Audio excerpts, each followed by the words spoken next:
All right, aloha and welcome to Own the Outcome podcast. My name is Tyler Devereaux, and today, man, we have the one and only Trent Shelton. Trent, welcome to the podcast, brother. What up, Tyler, man? Thanks for having me, man. I appreciate you sharing your platform with me today, man. Absolutely, brother. Appreciate you being on our platform. For those of you who don't know Trent, you're one of a select few who don't. He's a beast. We'll talk about his journey for sure. He'll also be at Peak Partnership. So all of y'all who will be at Peak Partnership, this will be a little preview for you, but excited to have you there. So let's just kind of lead into it, man. I mean, you had, let's just lead into your journey. How did you become Trent Shelton? You went through the, NFL, had a stint in the NFL, and now, have transitioned to be one of the most prolific motivational speakers, in the space. Well, let's talk about a little bit about that journey. Where did you grow up, and how did you even land in the NFL? Because that's a huge feat. Yeah, man. So I always got to give a shout out to Little Rock, Arkansas, because my family kills me if I don't. But that's where my mom and dad are from, my grandparents, bless their soul. But I moved from Little Rock when I was like not even one. And then I grew up in New Orleans, Louisiana till seventh grade. Then we moved to Texas, Fort Worth, Texas. And I've been here ever since. And sports has been everything. Like since I have two older brothers. So like I had no choice. Like when I came into this world, it was like, follow them, and they were big in sports. My whole family is, and since I've been a kid, a 3-4 sport athlete, and I fell in love with football, I guess a little bit more. And plus, I just business decision. I'm like, well, I'm 6'1", making it to the NBA is probably not it. Probably should have stuck with baseball, but I enjoy football. And in Texas and Florida, California, football is religion. And blessed enough to get a scholarship to Baylor, a D1 scholarship there, and then all Big 12, and then I went to the NFL, undrafted though. So that was kind of like the first shock to my self-worth, was like, man, I'm not getting drafted. I thought I would get drafted. And then once I hit the NFL, man, it was a nightmare. So it was my dream coming true, but it's like walking into my nightmare, because I spent 3 years there, but every other week getting cut, getting released, different cities. And it was pretty tough for me. And that's probably the first time in my life where I hit rock bottom. And that started my journey of what people know today. So, man, okay, so you say it was your nightmare. Give me, an understanding of what you mean by that, because you bounced around to some teams. I think you were on the Colts, Seahawks. I'm a Skins fan, or a Commanders fan, or I still call them the Skins, but yeah. Yeah, man. So at that time, in 2007 with the Colts, I mean, I had a great preseason. So I'm like, I don't understand the business part of it. I don't understand, like, it's a numbers game. I just think if you're better or you're good, then you're going to get on the team. And it didn't happen like that. And I'll give you a good example. So in Indy, and this happened multiple times throughout my career. So I make the team, and so I go ahead and get my apartment. I always told myself I would get a car, just to reward myself. Nothing crazy. I got a car. Get settled in, and then literally before even the first game, like this was like preparing for the first week, I get a call. We call them Terrible Tuesday, because that's when they make the cuts. So I get a call on Terrible Tuesday, and I didn't know what it was. They're like, hey, come in here, bring your playbook. I'm just like, all right, maybe they're gonna give me some more plays. Cool.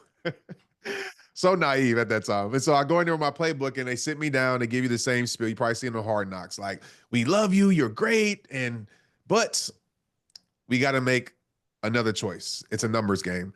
And literally, like, I just got all these things, and now I'm driving back from Indy to Texas, embarrassed, man, because like everybody knows me. And so like I didn't go out. I stayed in my parents' house. I didn't leave there. And then 2 weeks later, they bring me back. And so that was my journey. Like, I got in times when I was with the Seahawks where I got cut walking off the practice field. I'm like, you could have did it before practice. So that was just kind of the mindset I was in. It was almost a fear mindset. Like, no matter how great I did, it was still a chance of me getting cut. And so that's just the nature of the NFL that I had to learn the hard way. Bro, that is a brutal journey. So is that where, your book, Protect the Peace, is that where that comes from? Is that where that title comes from? Or where does that title come from? Tell me more about that. So Protect Your Peace, that came a little bit later on, as I got into this journey of self-development. And, just people always ask, how'd you become a speaker? Like, was that like your business? Like, no, like if you ask people who probably know, they're probably, Trent is pretty introverted, and that's the truth. And so how I got into this space was when I hit my rock bottom in 2010, my best friend committed suicide. So he was my teammate at Baylor. He had some hard times after that, NFL stuff, some self-worth stuff. He committed suicide. So it was my promise to him that I would live the rest of my life doing what I do. And so that's when it got real for me. That's when I picked up my cell phone back in the day on Facebook, going live, and it started to grow this brand that people now know as Rehab Time or Trent Shelton. Where Protect Your Peace came into play was 2016. This is like, we're growing probably faster than I want to grow. I mean, obviously I love it, but it's just, I can't handle it. Like, I mean, it's overnight success, quote unquote. And I had a 32 city tour. And in this tour, it was great, but I was burnt out. I mean, I'm going from 3 cities a weekend, on stage for 90 minutes to 2 hours, meeting people, all that stuff. You throw events, so you know exactly what it is. And I'm exhausted. But instead of slowing down, instead of saying, hey, I need some support here, I was literally smiling for the camera, but dying behind the scenes. And to shorten this up, in San Francisco was my breaking point. And I was crying backstage. My team didn't know it. And mustered up the strength to go inspire everybody, got off stage. And I told my team, hey, go handle everything in front of the house. And I went back into this alley. And it seems like a story from a movie, but to fast forward this, as I was out there pretty much bawling my eyes out, thinking like, man, this purpose feels like a burden. Like, I don't know if I want to do this anymore. A man walks down this alley, and he's a homeless man. And he looks at me and he says, hey, you're the guy everybody's here to see, because on the marquee, you can see my face. And I'm like, yeah. And he says, it must suck to be you. And I look at him like, did he just say that? Like, and so I was like, whatever. I don't want to deal with this. So I reached in my pocket, I had some money. I was going to give it to him. He says, I don't need that. Don't feel sorry for me. I feel sorry for you. He says, it may look like externally I have nothing, but internally I have everything because I have peace. He says, you? It looks like you're the opposite. It looks like you have everything, but internally I can tell you don't have peace. And so from that moment on, those words, protect your peace, start to be the foundation of my life. And so it's just kind of a barrier for me to always have this place internally that I can be successful and not chase so many external things where I end up burning out. So good, bro. That is so good. And, it's interesting because we do a lot of events. We definitely do a lot of events, and I do a lot of speaking, and it is a burden, like your purpose is a burden. You said, I feel like this purpose is a burden. And sometimes that purpose can be a burden, if you don't have the right perspective, or you don't, you're not unlocking on the the internal side of things and knowing why you're doing it. And it's your perspective. That's what I love that you talked about. Man, I've never heard you. I can't believe I've never heard that side of it before. Out of all the stuff that I've listened to so much. I've literally, I don't know, or maybe I've heard it and it didn't sit with me, or I didn't remember it, but I've never heard that side of it, brother. And that is, that's pretty deep. That is pretty deep. So where did you take it from there? What did you do? I know you give 9 principles in the book to protect your peace. And how did you do that? Or where did you take it from there, right, to start on that journey? Yeah, well, I had to take ownership. My brand, I have 5 words I've been saying since 2009. It all starts with you. And I'm a massive ownership type of guy. I feel like we live in a world where I call the BC mindset, where it's blame and complain. And, sometimes it's true. Sometimes it is that person's fault or people's fault. But what that does, it robs you of the gift of responsibility. Responsibility lets me know I can point the thumb at myself and say, I can do something about it. So I had to do that, man. And I had to make some hard choices and decisions. Part of those burdens was like having to fire people that I didn't want to fire because they were close to me. But I had to make certain choices for the company's best interest and also for my best interest.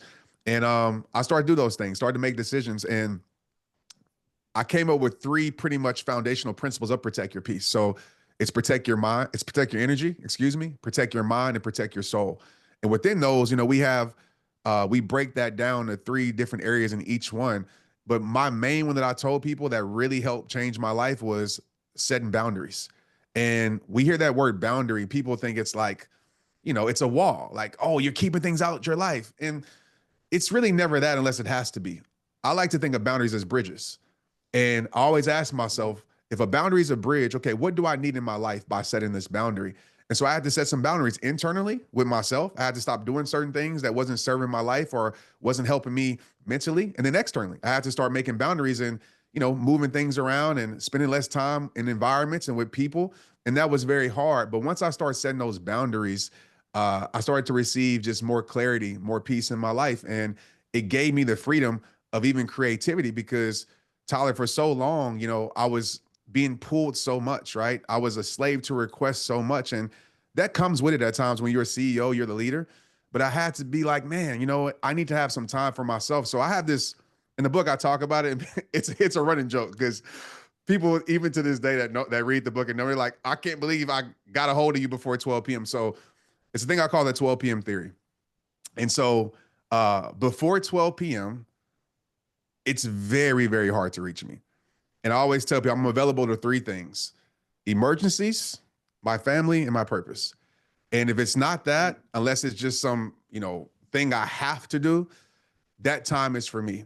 And the thing that I tell people is not because I want to not be, I want to be standoffish or I don't want to talk to people. It's just that I realize that the opposite, me being so available in the morning, me being so available before that, I would get to the things that matter in my life and be burnt out. So you might say, what are the things that matter, Trent? Well, my kids. When they come home at 3 p.m., I realized from school, like I barely had any energy because when I got to 12, I was already burnt out. So I said, I got to change these things. So now how I operate with this boundaries, when I arrive at 12 p.m., where most people are like burnt out, because I think the statistic is 77% of people in the world are burnt out by 12 p.m. I'm just now getting started. And so when my kids get home, they get dad at a better state. They get dad with a better energy. Wife gets husband in a better place. And so it worked for me. So it might not work for everybody, but I think everybody needs some version of that, whether it's 8 p.m., 7 p.m., 7 a.m., or 7, whatever, some version of protecting your energy, protecting your mind, and protecting your soul so you can show up as a better person to this world. Yes, brother. It's so good. It's interesting living out here in Maui because my office is in Orlando. So that's like a 6 or a 5 hour difference depending on, daylight savings time. And so I wake up early. I have, my morning routines. And when I first moved out here, it's already, 6 a.m. It's already noon on the East Coast. And so people are hitting me up. And in the beginning, I would just allow it to happen. I would start my day with bombarded with messages and it was not working. And so I literally had to set the boundary. And the boundary now is not until I get in the office, which is I get in the office a little earlier, but 9 a.m. Mine's 9 a.m. And that there you go. All up until 9 a.m., you're not going to hear from me. I'm not answering my phone. I'm not answering my messages. I'm not indulging in that. You know what that time is? That's time for my family. Getting my kids ready for school and getting them to school and taking them to school and pouring into them. And it's boundaries. But I love how you said boundaries are a bridge. That's like that visual is so great. It doesn't have to be a wall. It's a bridge. And I guess I'll let you know when it's time to come over that bridge. So one of the things that I would love to hear your perspective on is how do you identify when when you need to start, I don't know, maybe they shouldn't be crossing that bridge. How do you know that they're not the right person? Right. They could be a great person, but maybe not great for what you're doing. How do you identify that? Yeah, I think that's the hard part, right? Because I think it's easy to set a boundary with someone maybe who disrespects it all the time. I said that's the only time it becomes a wall in my life, when it's a person that continuously disrespects it. But the hard part is exactly what you asked. Like, you have good people in your life, but they're not great for your purpose, right? You have good people in your life, they're not great for your mission or where you're going. And so I always tell people this in my life. Like, I don't believe in setting silent boundaries. I think that's a little bit emotionally immature. I believe in having communication. I believe in clear communication sets fair expectations. So what I'm going to do is I'm going to have a conversation with that individual and say, hey, this is where I'm going in my life. This is why I think that, you might not be going with me. I might say it a little bit in a nicer way, but usually for me, it's energy. If I feel like you're a person that's draining my energy, you're a person that I feel like there's no reciprocation there, and I'm just giving, and it's always just take, then I'm probably going to change the level of just the access, that's a better word, that you have in my life. Doesn't mean that I don't talk to you. Doesn't mean that I cut you off. It's just access. And so there's seasons where, that has to change. You might have somebody who's always around you, but as you grow, as you get better, as you, grow whatever it is in your life, they might not be on the same wavelength as you. And so having that conversation, sometimes people don't like it. I did it with my boys. Like, when I got into this life of personal development. Like I lived a lifestyle of, most 20-year-olds, going out, doing all the things. And I told my boys like, hey man, I got a son. Tristan at that time was just born. I said, I got a son now and I got a different mission. The stuff we used to do, I'm not doing it because number one, I was tired of paying for everything. I'm not doing that no more. This is where I'm going. Some friends got it. Some friends was like, okay, bro, salute. Some friends didn't like it. But I gave that clear communication so they knew what the expectation was. And so however they felt after that, that was their business. I had to move forward with my life. And so I think communication is the first step to that. And then based upon how they receive it or not, should tell you your next move. Yeah, that's so good. Immediately wrote down silent boundaries because I agree that clear communication is huge, bro. It's like letting them know what you're doing and why you're doing it. And that was a big pivotal moment for you. I know I've heard you say that a lot of times. Tristan, when Tristan came into the world, that was a big pivotal moment for you and kind of where you really started to look at your life and make changes. And I'm going to ask you about that, and I can relate to that, by the way, because the only thing I ever knew I wanted to be was a dad. Like I knew, but I knew the type of dad I wanted to be, And I felt like my life was. So Britt told me, my wife Britt, when she told me that we were pregnant, I was like so pumped. But in that same moment, I was like, oh shit, I got to take a look at my life and clean some things up. So why was that such a big pivotal moment for you when you found out Tristan was coming to the world, and what things did you need to do to change? Well, it was big for me because I was blessed to have an example of a great father. My dad's still alive today, and my dad, not just saying this, everybody loves him. People that are my friends, people that that work with him, he's just that type of guy.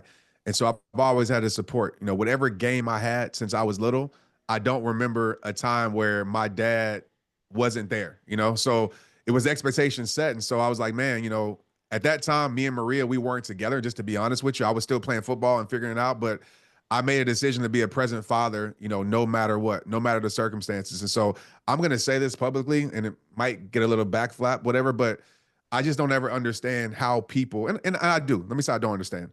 But for me, I just don't respect, when you have brought somebody into this world that you're not doing everything you can to fight for that individual. And so that was my mindset with Tristan. And now he's 16 and, we're a family now for sure. But that was just my mindset going into that. I wanted to be a better man for him because I knew he would follow my footsteps. That's so good. I agree, bro. I agree. I have a great dad who, man, I've always known that he loved me, Yeah. But my dad definitely made some mistakes, bro. Like, my mom's a single mom. My dad moved out of the country. And that's why I knew the type of dad I wanted to be. You can get those examples both ways. And I pull so much good from my dad. My dad is still alive as well. And dude, he is an amazing. So Dad, if you're listening to this, you made some mistakes, but I love you. I love you. And he's a great dude, Yeah. But it's like, man, I got to be there. I got to be there. Like that was the big thing for me. I needed some balance to be able to do that. And I think that, along the journey, along the way, sometimes we lose our way. Sometimes we lose our way. Sometimes we just kind of, this had to have happened. Like when where was this transition from the NFL to, becoming a public speaker? At what time was that in comparison to becoming a dad? That was pretty much in sync. Tristan was born in 2008. I started rehab time, made the decision to start in 2009. And so Tristan, he takes credit for it today. He's like, if it wasn't for me, like this wouldn't be a thing. And he's pretty much right because he was my moment that said, you know what, I want to build something greater. And also too, I didn't want to get stuck in my sad story. And I talk about this even with individuals, how sometimes we're so stuck in our sad stories. I didn't want to be the guy that was like talking about how the NFL did me wrong for the rest of my life. I didn't want that to be the story that my son, experienced from me. So I said, man, I have to do something different. And that's when I went on this journey of, rehab time and creating my best life. But he was definitely the inspiration, the motivation behind it. Sweet. Okay. So, the name of the podcast, Own the Outcome Podcast. And so first, what does own the outcome? When you hear that, like, what does own the outcome mean to you? And then the follow-up to that will be, how did you own that outcome? Because I can't even imagine, bro, transitioning from this Yeah. career in the NFL and you felt like you were going to be doing that for, I'm sure, a long time. And then there has to be this identity shift and change that's happening. Like, so first, what does own the outcome mean? And then secondly, how did you own the outcome of that challenge? Because it's a big challenge. Yeah. Own the outcome means to me that, it's on you. It kind of reminds me of those 5 words. It all starts with you. End of Yep. the day, like you want the responsibility. As an athlete, I want the ball. Like put it on me, right? It's pressure time. I Mm-hmm. want it. Good or bad, failure or success. I want the opportunity to fail or the opportunity to succeed. I want that. And that's what it means for me, maximum ownership over the situation. And what's the second part of that question? And then I love that. I love that comparison, bro. First off, then I'll ask you the second part of the question. Yeah. But Okay. I love that comparison of like, give me the ball. Like it's, Yeah. let's go. Give me the ball. I love that. The second part was, how did you own the outcome? That's exactly what it is. First off, too. Sure. Backtrack. Like when I heard you Okay. talk about That's it. ownership earlier and versus placing the blame, like for me, it's like you can't control the outcome, but you can own any outcome. And you do that by taking ownership for you. What do you control, right? You either become the creator or the victim. Dude, I want to be the creator, responsibility. It's like, it's my job to respond. It's my job to make it better. Let's go. So with the NFL side and the transition, it was, how did you own the outcome of that challenge? Because that had to have been a challenge mentally, all of it. How did you own the outcome of that? Yeah. I took an audit of my life. And I still remember it to this day, sitting in my room at my parents' house. And I asked myself this question at that moment, like, is my life over? Because I thought it was. Like, who am I without sports? I never even worked a 9 to 5 in my life. So I don't know what to do. I mean, I went to Baylor with speech communications. It's funny how that worked out, but that was just to do it so I can, have a simpler, more stress-free path in making it to the league. So I remember asking my question to myself, is this it? And something in my soul said, man, no, this is the beginning. And so the beginning for me was me rehabbing my own life. So I didn't start this to be a speaker. I didn't start this for anybody else. I started it for me, mind, body, and soul. So I said, these are the things I can control. I can't control things in the future. I can influence it, but I don't know what tomorrow is going to bring. I can't control, things 5 years from now, but what can I do now? Like what's in my ownership right now that I can take control of. So I started personal development. I started reading books. It's funny, I'm now author of books, but I wasn't even reading books at that time. I didn't want to read. Started doing that. I got myself around different environments. I got myself around people I can learn from. I found mentors. I found coaches. And then also, too, I just took my spirituality and also my health to another level. And so mind, body, and soul, I controlled that. And what's crazy is that, people, when you say that, people are like, oh, well, how did that create anything? I believe when you show your life that you're ready for your next level, it presents itself. I always tell people the journey is always loyal to presenting what you need once you take the step. And once I took that step, another opportunity came, another connection came, and it started this journey of my life that I'm on now.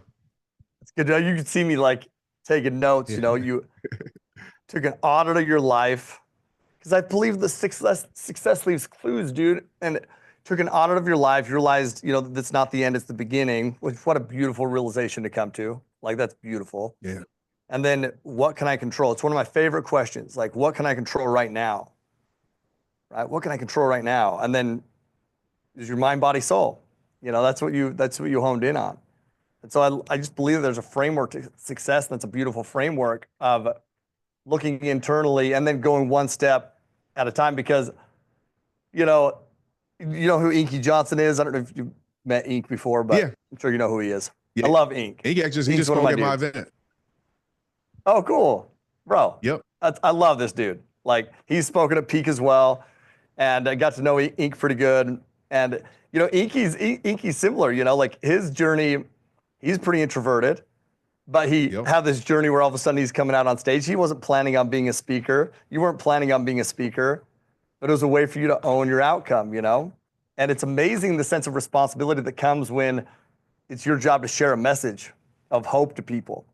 And so when my question is, if somebody's out there they feel like they've lost some hope, they don't see this vision for a bigger future, a better future, what would you tell that person? I would tell him what I told myself. And I know these words might seem hard to believe right now, but first I would say, congratulations. Because sometimes you have to lose certain things to gain better things, right? Sometimes you have to lose your way to find a better way. And I realized that with my life, just because certain chapters weren't great, it doesn't mean your story can't be great. So I would tell you to focus on what you can control. Focus on the 1% in your life that might be going right. You might have 99% of the things that are going wrong, but it might be that 1% that can change your life. At least I know that's true for me. 99% of my life didn't go right, but 1% did. And that 1% changed 100% of my life. So your change is coming, your breakthrough is coming. Just take the step and let the journey reveal your next one. Yeah. And that's, one of the things that I love that you talk about is you talk about trusting your journey, instead of getting stuck in comparison, because I think that comparison is the thief of all joy. We can always compare ourselves to people. Like, dude, compare myself to you. If I'm comparing myself to you, I'm like, well, his background's better. His hair is definitely better. His shoulders are broader. Skin tone's better. What the hell? It's like, dude, that's the thief of all joy, It's like, For sure. how do we just trust the journey? So do you have a process? Because one of the things that I love to hear you talk about is trusting your journey versus getting stuck in comparison. So maybe where are some times that you've compared, and then when did you start to lean into just trusting your journey? And is that all of a sudden something that just happens, or is that a continual process that you have to check into? It's a continual process, especially with social media, world that we're in. Even on a subconscious level, we're comparing. I mean, you pick up your phone, you're scrolling, you're comparing. It's just even subconsciously. That's why it's very important to work on a subconscious level, right? To make sure you are, doing the internal work, to make sure you are making sure that you're, taking care of your habits and doing the things that make you feel better, whether it's meditation, whether it's, going for walks in nature, whether it's doing audits in your life. That's why it's important, because social media, you're going to compare.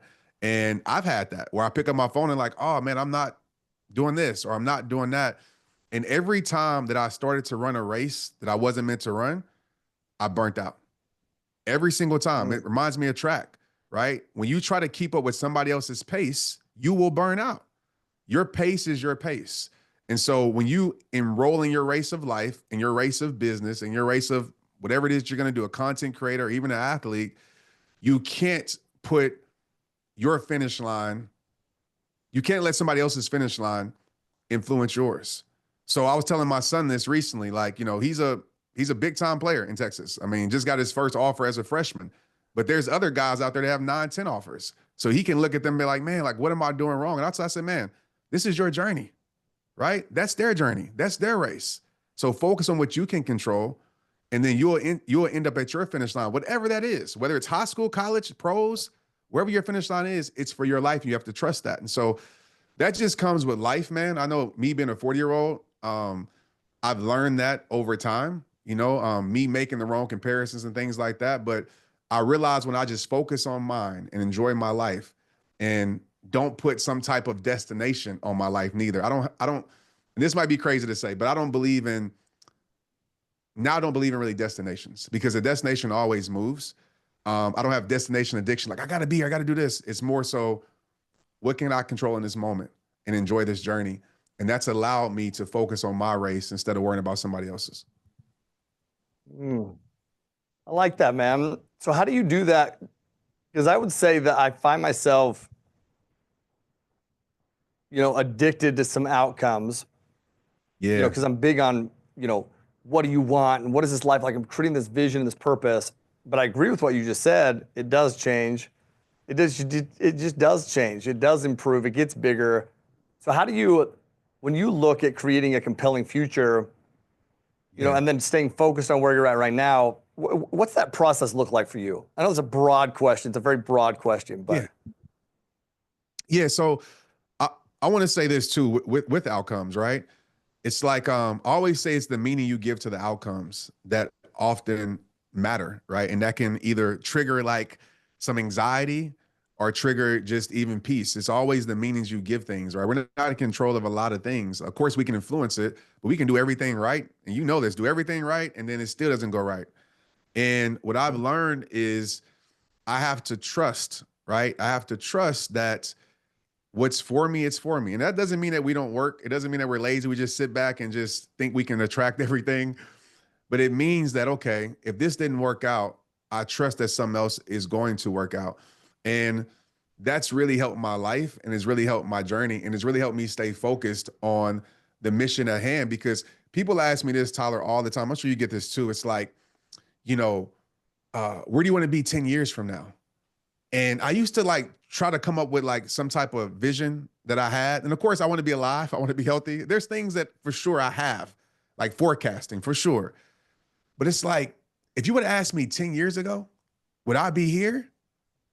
No, like no way that I could have planned this. And so I realized like, I don't want to live 10 years from now. Like I want to live in this 10 days, 10 months, maybe, you know what I mean? And I want to enjoy the process. So to answer your question, this is something that I say that I get a little bit of backflap in personal development.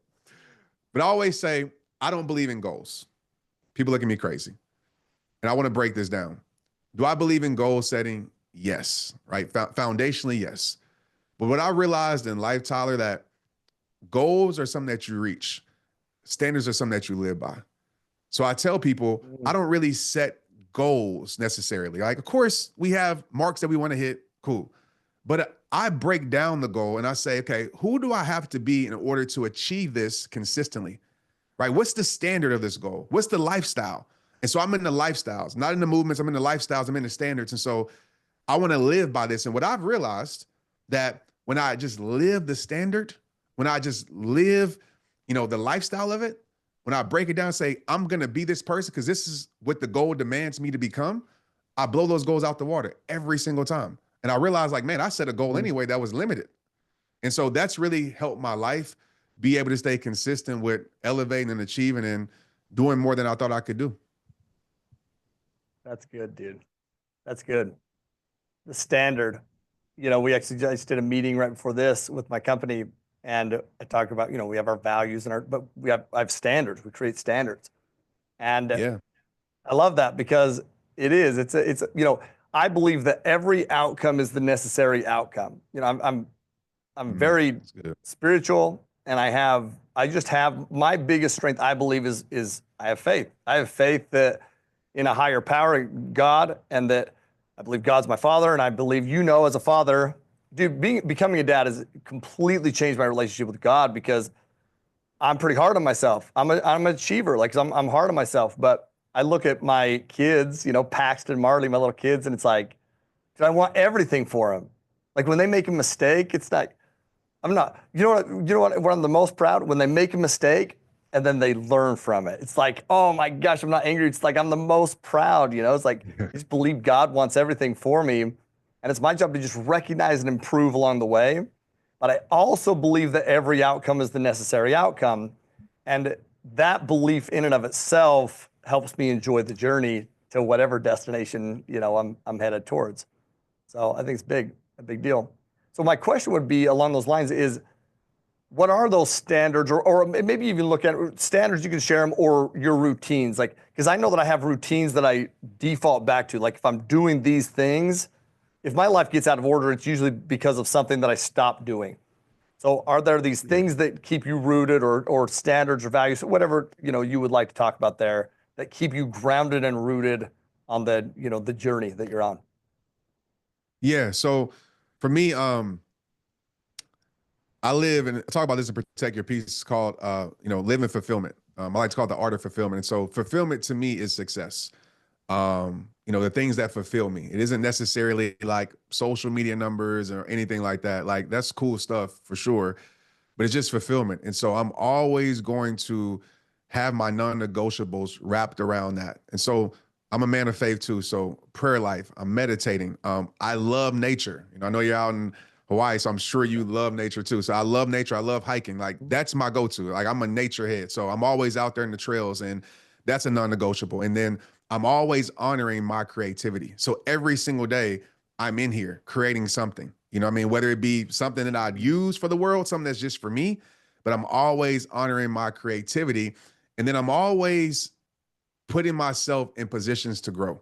I'm always putting myself in positions that are a little bit uncomfortable, right? So whether it be me trying something athletically that I've never done before, running a 10K or half marathon, whether it be, getting myself in an environment, because I deal with a little bit of social anxiety. People, I talk about that too, getting myself in an environment that challenges that so I can grow and I can become better. And so my non-negotiables are wrapped around that, and doing the things that basically at the end of my life, I can say, man, I live a fulfilled life, because that's what I'm after. Mm. I think that exercise would be so powerful for people to really just take a look of what truly makes you fulfilled. Yeah. What brings the fulfillment? Because it's never a social media number or it's Nah, not it, dude. You no. know, I would imagine you feel fulfilled when you're on stage. I know I feel fulfilled on stage, and it's because I'm living my purpose. But I also feel very fulfilled when I'm, spending time with my kids or telling them a story or reading them a book I mean, it's like that kind of stuff. Just taking an audit of your life of what makes you feel fulfilled, I think is super, super powerful. So you you mentioned social anxiety. I'm curious about because dude, you're on stage, you're like this bigger than life, persona on stage. Sometimes I have to imagine people hear that and be like, no way, this dude has Yeah. social anxiety. What brings you the social anxiety? Like what is it, and how do you fight it or grow Yeah, I've through it? had it my whole life. I had it my whole life since I can remember. And what's funny is that I always there's two types of people. There's people who know me like post, you know, I would say like the transformation, like or post 2009, when if you experience me just on social media on stage, you're like, no way, like Trent has social anxiety. But then you go ask my dad, like, or people who know me, my wife, they'll tell you, like, no way Trent's on stage. My dad to this day, he tells people like, if I was a betting man, Trent would be the last pick to be a public figure, 1,000%. So growing up, you know, social anxiety, it's deep, and it's not about being shy or anything like that.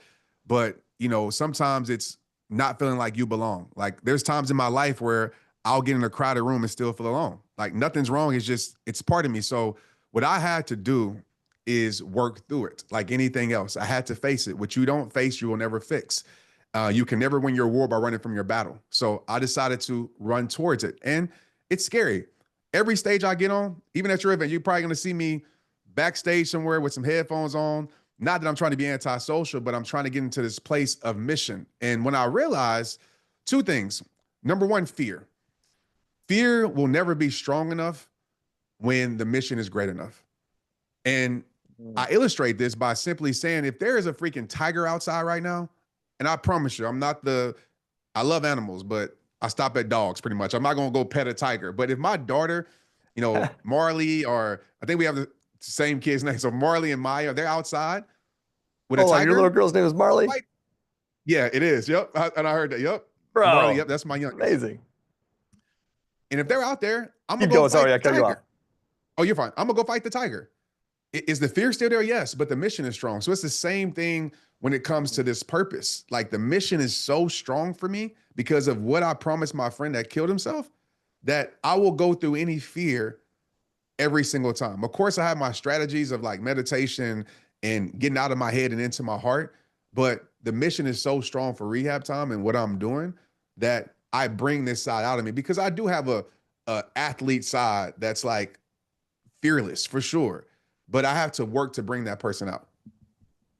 Yeah, that's good, man. What is that promise that you made? What promise did you make to your buddy that took his life, and why did you why did you make that promise? Like, what about you made you determined to make that promise? Yeah. The promise that I made to him was I will live the rest of my life helping people know their self-worth. I will live the rest of my life helping people know no matter what they lose, they don't have to lose themselves. No matter what ended, their life doesn't have to end. And so that's why you see a lot of my content around mental health, because he took his life because he thought his life was over. He lost a relationship. He lost sports, and he felt like life wasn't worth living. And I felt guilty because I'm like, man, I didn't know he was going through this. This is, like I said, my college roommate, one of my best friends. I didn't know he was going through these things. And so when I got that call and they told me, how they found him, it was like, man, the best way I can keep him alive is doing this. And he's more alive in my life than he's ever been. Like I credit him for being able to impact so many people because he gave me a sense of purpose and a sense of meaning. And yeah, man, it's always still hard to talk about, but that's the promise that I made to him. So every time it gets hard, Tyler, every time that, this journey of doing this for 15 years, it gets tiring. And I just think about looking over his casket and saying, hey, bro, I'm going to go do this. And we're going to help rehab the world. Mm. Thanks for sharing that, man. That's super powerful. The self-worth side is such an interesting journey, bro, because Yeah. you'll meet people that have ultimate success, like tons of success, and everybody on the outside would think that they see it in themselves, but they don't see it in themselves. So how do you help somebody see their worth, their self-worth? And as you're thinking about that, I'm sure you already have an answer, but my tagline for my investment company, we resonate on this. We're very connected here. My tagline for my investment company is invest with aloha. It's because aloha doesn't just mean hello, goodbye. If you break down this word, alo means to see, and ha is breath of life. So like when I say aloha, I mean, I see the God in you, and I know it's reciprocal that you see the God in me. And then ha is breath of life. Like when I see you not living up to the God in you, I'm going to breathe life into you.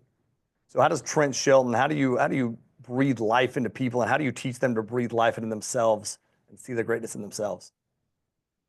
Yeah. If I could give myself any title, it would be a self-worth coach. And that's what I do call myself. I mean, that's the thing that I love. I love to talk on and teach on. And the thing about self-worth that I have people understand is this: self-worth is not something that you earn from the world, right? Something that's already been given to you. As a man of faith, I believe God gave you worth at birth, and that worth is permanent. But what happens is, as human beings, right, we attach our worth to things that we can't control.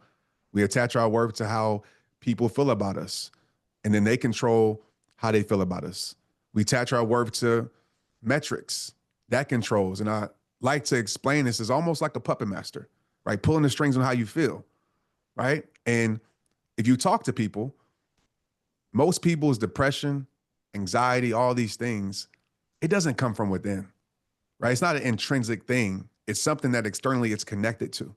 And so my goal and job and standard and just what I teach people and try to help people understand is that your intrinsic value is what matters. It's called self-worth. It's not called other people's worth. It's not called how they feel about your worth.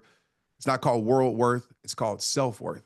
And the more you can attach the meanings that the world tries to put on you, society's standards, and the more you can get back to a true foundational truth about your life, doesn't mean that the storm is not going to come into your life, because the storm is going to find you. I don't care what zip code you live in, storms are coming. But it means that, you know what? No matter what's going on around me, I can still have peace and calm inside me because I know who I am. And so that's my foundational truth. And there's two pillars of self-worth, and I'll end with this, is the acceptance of self and the confidence of self. So when you can fully accept who you are, flaws, mistakes, all the stuff, and not let that dictate how you feel about yourself, you're good. And then the confidence of self is saying, you know what? This is who I am. I'm going to be boldly, courageously me, whether I'm their cup of tea or I'm not their cup of tea. I always tell people, if I'm not your cup of tea, go get some coffee. I'm okay with that. I'm not trying to be liked by everybody. I'm trying to do the mission that God has put in my heart. And I try to teach people that and have people dive into inner more than external things. It's probably one of the most favorite things that I've ever heard on my podcast, bro. Thank you, bro. It is. It very much is. I don't just say that because I battle with that, bro. And a key takeaway for me with what you just said is that number one, you already have it. And then number two was that last part. Like to just, no matter what, like accept the self-acceptance, right? Accept yourself for the flaws and everything. And I find myself, I'm people don't believe this about me either, but I'm very introverted. Like when I go to an event that's not my event, I'm super introverted. But I just had this discovery, bro. I don't even know if I've ever shared this with anybody. Why was that the case is because the question that was going on in my head is like, what are they thinking of me? And you had mentioned that you had been in these rooms and, feeling like you don't belong or whatever. And that's exactly it. It's like, what are they thinking of me? I don't think about that when I go on stage. I'm not thinking about that at all. I'm just never like, what are they thinking of me? It's like, how can I serve? How can I be of value? How can I be of, and so in fact, the question that I always write down is, how can I be a blessing to everybody that I come in contact with? You know, like that's what I like, will write down, and like, that's the focus, you know?